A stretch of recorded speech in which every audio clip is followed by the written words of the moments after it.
Good morning single mother देबलिनास लाइफस्टाइले तुम्हारे आबारो एकबार अनेक स्वागत। जानी अनेकेई बकबे जे देबलिना एतदिन पर पर भिडियो दिले कि करे चलबे। सत्यि गो रोज मने हय दी आमार मा तो रोज पेछने पड़े थाके भिडियो कर ओदिके शाशुड़ी माओ पेछने पड़े थाके तुई कि भिडियो करछिस ना। किन्तु सत्यि कथा बोलते तोमादेर देबलिना एकदम भालो छिलो ना, ताई ভিডিও আমি করতে পারিনি আর ইচ্ছেও যায়নি। কি হয়েছিল না হয়েছিল সবটাই তোমাদেরকে এই ভিডিওতে আমি নিশ্চয়ই বলবো। তার আগে দেখো ওখানে মেয়েকে আমি খাওয়াচ্ছি আর এদিকে মা রান্নার কাজে লেগে পড়েছে, কারণ যা গরম পড়েছে তাড়াতাড়ি যদি রান্না বান্না না শেষ করে নেওয়া যায় রান্নাঘরে আগুনের সামনে দাঁড়িয়ে থাকা যায় না। এই জন্য মা রান্না বান্না শুরু করেছে, আমি এদিকে মেয়েকে খাওয়াতে লেগে পড়েছি। তারপরে তো বিভিন্ন কাজ থাকেই। এবার মেয়েকে খাইয়ে চলে এসেছি বিছানা গোছাতে। এবার তোমাদের বলি যে আমার কি হয়েছিল। এমনি ভালোই চলছিল, দুঃখ কষ্ট নিয়েই তো জীবন। তোমরাও বলেছো যে এই দুঃখ সারা জীবন থাকবে। হ্যাঁ, এই দুঃখ সারা জীবনই থাকবে। তার মধ্যেও ভালো ছিলাম, মেয়েটাকে নিয়ে মাকে নিয়ে সবাইকে নিয়ে মোটামুটি ভালো ছিলাম। হঠাৎ করে 15-20 দিন আগে থেকে জানি না ভেতরে প্রচন্ড একটা ভয় বাসা বাঁধলো। কিসের ভয় সেটা আমি জানি না। কিছুদিন ধরে মাকে বলছিলাম আমার না ভালো লাগছে না, মনটা কেমন অশান্ত অশান্ত লাগছে, আমি না নিজেকে ঠিকঠাক শান্ত রাখতে পারছি না। মা বলছে হ্যাঁ এটা হয়, আমারও মাঝে মাঝে হয়, তো তোরও হচ্ছে। যাই হোক সেরম চললো কিছুদিন। তারপরে মাঝখানে বেশ কিছুটা দিন মেয়ের ছুটি পড়তে চলে গেছিলাম বর্ধমান। সে তো দাদু ঠাম্মির কাছে কিছুদিন থাকবে আর আমারও কিছু কাজ ছিল, সব মিলিয়ে চলে গেছিলাম বর্ধমান। তোমরা বিশ্বাস করবে না, এখান থেকে তো সেই ভয় সেই কষ্টটা নিয়ে গেছিলাম, কিন্তু যখন আমি বর্ধমানের ঘরে ঢুকে যাই তারপর থেকে আমি টোটালি চেঞ্জ। মানে আমার ভেতরে ভয়টা যেন পুরো বাসা বেঁধে নিয়েছিল, সেটাকে আমি কিছুতেই বার করতে পারছিলাম না। মানে এমনও দিন গেছে যে দেবলিনা কোনোদিন ঘরের বাইরে বেরোতো না, ভেতরটা এমন অশান্ত লাগছে। প্রায় আমি প্রতিদিনই ঘর থেকে বেরোতাম, মানে প্রচুর কাজ নিয়ে গেছিলাম। তো কাজগুলো করতে একদিন মনে হয়েছিল যে আজকে আর বেরোবো না, থাক ঘরেই থাকবো। বিশ্বাস করবে না, 11টার দিকে হঠাৎ করে মনে হচ্ছে যেন আমি পাগল হয়ে যাব।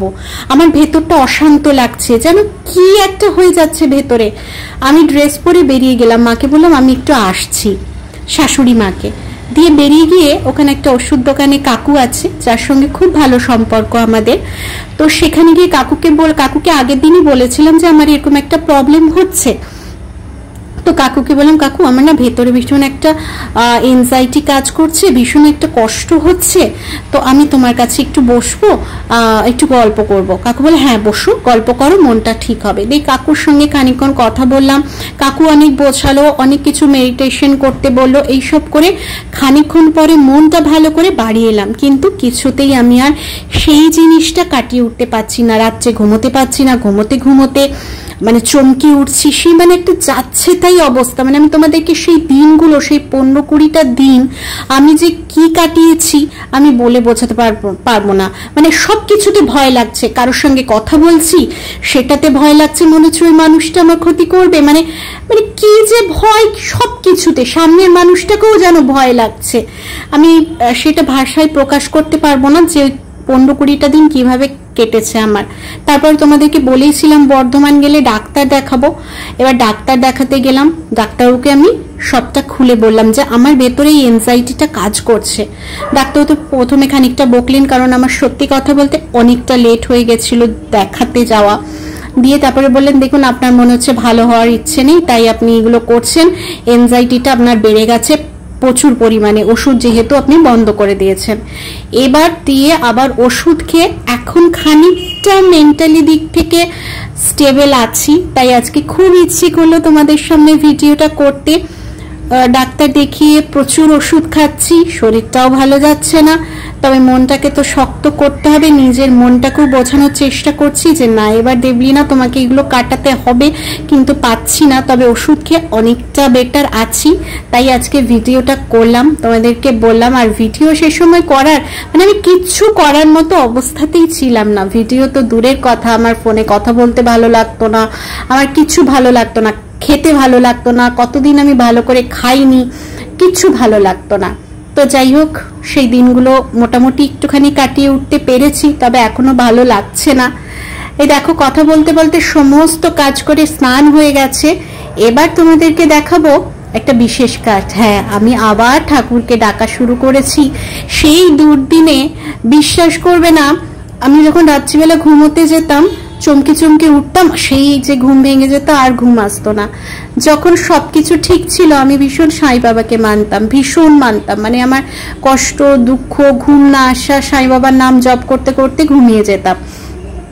যখন আমার ভেতরে এই কষ্টগুলো কাজ করছিল, সেই আমার অজান্তে আমি একদিন রাত্রিবেলা সাই বাবাকে ডাকা আরম্ভ করি, দিয়ে সাই বাবার নাম জপ করতে করতে কখন ঘুমিয়ে যাই। সে তখন থেকে মনে হয়েছে না, এবার ঠাকুরকে আবার ডাকা শুরু করি, তিনি যা ভালো বুঝবেন তাই করবেন। আমার মনটাকে একটু শান্ত যদি করতে পারেন, উনি পারবেন। ওনার স্মরণে থাকি, যা আমার ভাগ্যে আছে সেটা তো হবে। তোমরা সবাই বলেছো, তবে আমি তখন বলেছিলাম, আমি ঠাকুরের উপরে রাগ করিনি, অভিমান হয়েছে প্রচন্ড। কারণ আমি প্রচন্ড মানতাম তো ঠাকুরকে। সেই জায়গা থেকে যাকে তুমি যতটা বেশি ভালোবাসবে তার উপরে অভিমানটাও ততটাই বেশি হয়। সেই জায়গা থেকে আবার শুরু করেছি পুজো পাঠ করা। নিত্য পুজোটা আমিই করার চেষ্টা করি ঘরে থাকলে, তবে বাইরে গেলে মা করে।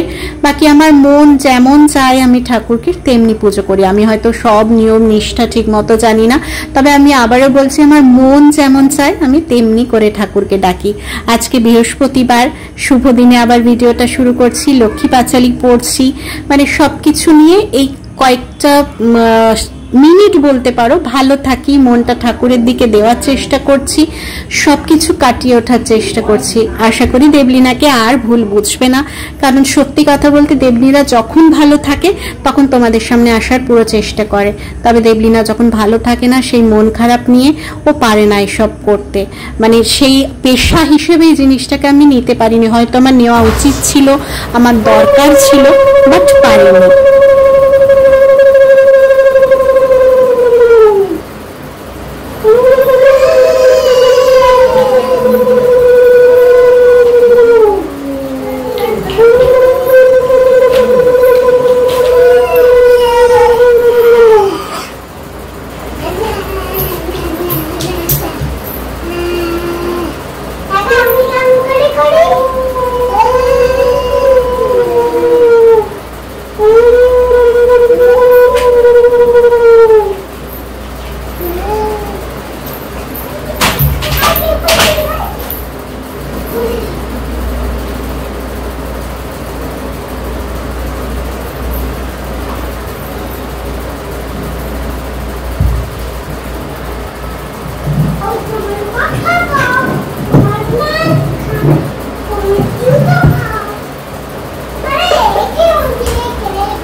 এদিকে দেখো, আমার পুজো দেয়া কমপ্লিট, সমস্ত পরিষ্কার পরিচ্ছন্ন করে মুছে সব কাজ রেডি। এবার প্রচন্ড ঘেমে গেছি, 3-4টে বই পড়া, ফ্যান বন্ধ করে, ভীষণ কষ্টের ব্যাপার।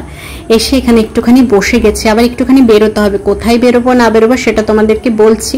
তবে এত পরিমাণ ঘেমে গেছি, জামাটা পুরো ভিজে গেছে, ওই জন্য মাকে বললাম একটুখানি ফ্যানটা খুলে বসি, তুমি সমস্ত জিনিস গোছাও, তারপরে বেরোবো। আর যেটা বলছিলাম, হ্যাঁ, এই জিনিসটাকে হয়তো পেশা নেওয়া আমার উচিত ছিল, কারণ আমার এখন দরকার ছিল, কিন্তু এই জিনিসটাকে পেশা নিতে পারিনি, ভালোবাসার জায়গাতেই রেখে ফেলেছি গো, কি আর করা যাবে। একটুখানি রেডি হয়ে গেছি, অনেকক্ষণ পরে সামনে এলাম।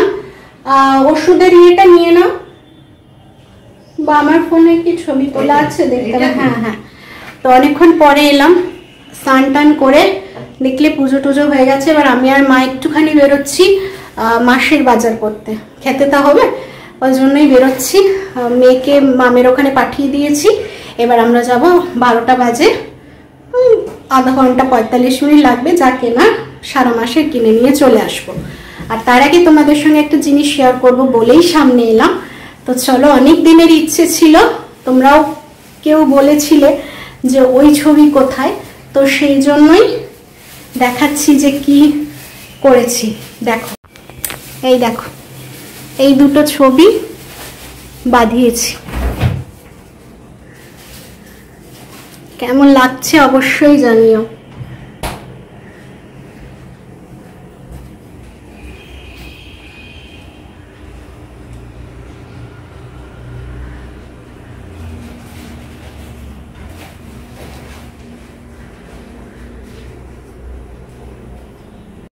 অনেক দিনের ইচ্ছে ছিল কিন্তু হচ্ছিল না। তো যাই হোক, অ্যাটলিস্ট করেছি, বাকি সব কথা তো হবেই। তো চলো এখন আগে বাজার থেকে ঘুরে আসি, দেরি হয়ে যাচ্ছে আর প্রচন্ড গরমও লাগছে। বা একটা রুমাল নাও না, ওইখানে নীল রুমালটা আছে দেখো ওই ঘরে। রুমাল ছাড়া যেতে পারবো না, যা গরম, ঘাম দিচ্ছে। তো চলো বাজার থেকে ঘুরে আসি, জিনিসপত্রগুলো নিয়ে আসি। রান্নাও হয়ে গেছে, কি রান্না হয়েছে না হয়েছে সেটা এসে তোমাদেরকে দেখাবো যে কি রান্না হয়েছে। এখন আগে ঘুরে চলে আসি, চলো পরে আবার কথা হচ্ছে। চলো এবার মামে রেডি হয়ে বেরিয়ে পড়ি, গরমটাও প্রচন্ড আছে। আবার আসার সময় মেয়েকে নিয়ে চলে আসবো, যতক্ষণ সময় লাগে দেখি কতক্ষণ লাগবে।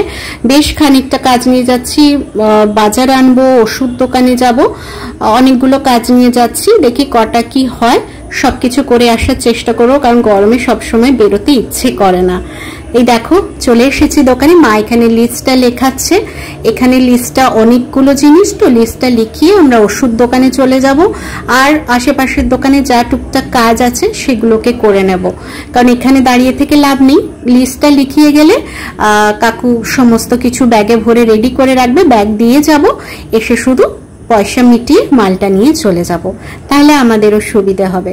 তো চলো তাড়াতাড়ি কাজগুলো করে নি, আবার আসছি। দেখো বাড়ি ফিরে চলে এসেছি, মেয়েকে নিয়ে চলে এসেছি। দেখে মেয়ে কি করছে দেখো, আমার স্ট্যান্ডটা এখানেই রাখা ছিল, ও ভাবছে ওখানে রিল বানাবো। আমি এখন আমাকে ডিস্টার্ব করো না, আমি কিন্তু রিলস বানাচ্ছি, কিন্তু স্ট্যান্ডে ভাবছে ফোন আছে, রিলস বানাচ্ছে। এদিকে মাও বসে গেছে, প্রচন্ড গরম লাগছে, আমিও বসে গেছি, একটুখানি হাত পা ধুয়ে বসলাম, তারপরে ড্রেস চেঞ্জ করব, তারপরে মেয়েকে খাওয়াবো। মা স্নান করে যায়নি, মা স্নান করবে, আমার তো স্নান হয়েই গেছে দেখলে, কারণ পুজো করলাম। তো মা স্নান করতে করতে আমার মেয়েকে খাওয়ানো হয়ে যাবে। এদিকে আমারও খুব খিদে পেয়েছে, একটা কলা খেয়ে গেছিলাম পুজো করে, খুব খিদে পেয়ে গেছিল, ওই জন্য একটা কলা খেয়ে গেছিলাম, খিদেও পেয়ে গেছো। মাকে বললাম তুমি স্নান করো, স্নান করতে করতে আমি মেয়েকে খাইয়ে নিই, তারপরে তুমি বেরোলে আমরা যাব খেতে। এই দেখো এদিকে হয়েছে ঢেঁড়স আর পটল ভাজা, এটা মেয়ের জন্য হয়েছে, জানি না মেয়ে কতটা খাবে, আমাকেই খেতে হবে মনে হয়। এটা হচ্ছে মোচার তরকারি, ছোলার ডালের বড়া দিয়ে, আর এদিকে হচ্ছে আলু পটলের একদম কষা কষা ডালনা, ভীষণ টেস্টি হয়েছিল রান্নাগুলো। আর এদিকে মেয়ের হয়েছে আলু পটল দিয়ে সয়াবিনের তরকারি, ওর ভাত নিয়ে নিয়েছি, ওকে ভাতটা খাওয়াবো, মা ততক্ষণে চলে আসবে, আর ওইখানে আমাদের ভাত আছে। তো চলো ওকে খাইয়ে নি। মেয়েকে খাওয়ানো হয়ে গেছে, আমাদেরও খাওয়া হয়ে গেছে, এবার চলে এসেছি মেয়েকে একটুখানি ভাপ দিতে হচ্ছে গো। বর্ধমান থেকে ফেরার পরে মা মেয়ে দুজনেই খুব ভুগলো, সর্দি কাশি, একদিনের জ্বর। তো একদিনই জ্বরটা, মেয়ের খুব একটা জ্বর আসেনি, তবে মায়ের এসেছিল জ্বর, তো ওই জন্য একটু ভাবটা দিতেই হচ্ছে। এবার দেখো সন্ধেবেলা চলে এসেছি, দুপুরবেলায় ভাবটা দিয়ে একটু আমি ওষুধ টষুধ খেয়ে ঘুমিয়ে গেছিলাম। এবার বিকেলে চলে এসেছি, মা সমস্ত যা যা বাজার করে আনা হয়েছে তো সেগুলোই মা এখন গোছাচ্ছে। আর এদিকে একটা ডেটল এনেছি, মেয়ে না একটু মানে গায়ে চুলকাচ্ছে, র্যাশ বেরোচ্ছে, ওই জন্য ভাবছি স্নানের সময় 2 ফোঁটা ডেটল ঢেলে ওকে স্নানটা করাবো, ওই জন্য একটুখানি ডেটল নিয়ে এসছি এবারে। আর এই যা যা লাগে প্রত্যেক মাসের যা খরচা আমরা একবারে নিয়ে আসি, এটা একদম ছোট্টবেলা থেকে মাকে দেখে আসছি এটা করতে, তো সেরকমই অভ্যেস হয়ে গেছে। রোজ আনবো বা সপ্তাহে একদিন আনবো সেই অভ্যেসটা নেই, মাসের প্রথমে লিস্ট করে বরাবর দেখে এসেছি। বাপির বেতন হওয়ার পরেই মা লিস্ট তৈরি করে ফেলতো, দিয়ে মা আর বাপি দুজনে বাজার চলে যেত, ব্যাগ ভর্তি করে সারা মাসের বাজার নিয়ে আসতো। সেই অভ্যেসটা এখনো রয়ে গেছে, যা যা লাগবে মোটামুটি নিয়ে এসেছি। আর সাথে যখন গেছি নতুন কিছু দেখলে সেটা তো নজরে পড়ে, ওই জন্য এখানে দেখো 2টো স্যুপের প্যাকেট নিয়ে এসেছি, দেখবো খেয়ে কেমন লাগে। এরকম জিনিস খুব একটা খাই না, তবে আজকে একটু ইচ্ছে গেল, দেখে দোকানে ছিল তো ভাবলাম নিয়ে চলে আসি, যা যা প্রয়োজনীয় নিয়ে আসবো। মা এবার এগুলোকে সমস্ত গুছিয়ে ঠিকঠাক জায়গায় রাখবে, মানে কোথায় কি রাখে না রাখে আমিও দেখে রাখি, কারণ মা যখন না থাকবে তখন তো আমাকে খুঁজে পেতে অসুবিধা হবে। জানি মা কোথায় রাখে, তবে এই কাজটা মাই করে, গুছিয়ে গাছিয়ে রাখতে বরাবর করে আসছে, তো তার ভালো লাগে। যতদিন পারছে মানুষটা করুক, তারপরে না হয় আমি আমার সংসারের কাজ করব। এই দেখো সব বের করে রাখলো, এই যে এই জিনিসগুলো এনেছি, তবে খুব বেশি জিনিস নয়। হ্যাঁ, আর তেলটা আনা হয়নি, তেলটা আমি অনলাইন থেকে অর্ডার দেব, তো সেজন্যই তেলটা আনা হয়নি। বাকি মোটামুটি যা লাগবে টুকটাক সমস্ত নিয়ে আসা হয়েছে। ওদিকে মেয়ে কি করছে তোমাদেরকে দেখাই, চলো। এদিকে মেয়ে দেখো বাজার যে ব্যাগটা নিয়ে গেছিলাম সেইটা নিয়ে খেলছে, আর এদিকে চলছে কার্টুন। এই কার্টুনগুলো দেখতে না আমারও ভীষণ ভালো লাগে। ওর সঙ্গে বসে বসে মানে আমি মা দুজনেই প্রায় নেশা হয়ে গেছে এই কার্টুনগুলো দেখতে। ভীষণ ভালো লাগে এই গল্পগুলো দেখতে। তো ওই গল্পই চলছে আর এদিকে কাজও চলছে। মাকেও মাঝে মাঝে একটু হেল্প করে দিচ্ছে। আর বিকেলবেলা ঘুম থেকে উঠে দেখছি অঝোরে বৃষ্টি হয়ে গেল। তোমাদেরকে বাইরের ওয়েদারটা দেখাবো, মানে ওয়েদারটা আজকে বেশ ঠান্ডা ঠান্ডা হয়ে গেল, কষ্টটা একটু কম হবে। এই বালতিটার মধ্যে মা সমস্ত জিনিস ঢুকিয়ে রাখে, যেগুলো পুরনো সেগুলো দেখো সব বার করে রাখবে, ওগুলো উপরে রাখবে, আর যেগুলো এবারে এনেছে সেগুলোকে তলায় দেবে। এইভাবেই মানে ছোটবেলা থেকে দেখে আসছি মা এইভাবেই করে, এখনো সেভাবেই করছে। তো চলো এবার তোমাদেরকে বাইরের ওয়েদারটা দেখিয়ে ভিডিওটা শেষ করব। আজকের ভিডিওটা কেমন লাগলো অবশ্যই জানিও। সারাদিন এইভাবেই এখন দিন কাটছে। তোমরা একটু শুধু ঠাকুরের কাছে প্রে করো যেন দেবলিনাকে একটু ভালো রাখে, তাহলে তোমাদের কাছে সুন্দর সুন্দর ভিডিও আমি নিশ্চয়ই আনতে পারবো। বৃষ্টি ভেজা বিকেল দিয়ে আজকের ভিডিওটা শেষ করলাম। যদি ভালো লাগে তাহলে অবশ্যই একটা লাইক কমেন্ট শেয়ার করো, আর পাশে থেকো যারা নতুন দেখছো সাবস্ক্রাইব করে আমার পাশে থেকো। তো চলো আজকের মতো টাটা, সবাই ভালো থেকো, সুস্থ থেকো, আর আমার ভিডিওটা অবশ্যই দেখো, আর একটা সুন্দর কমেন্ট করো কিন্তু।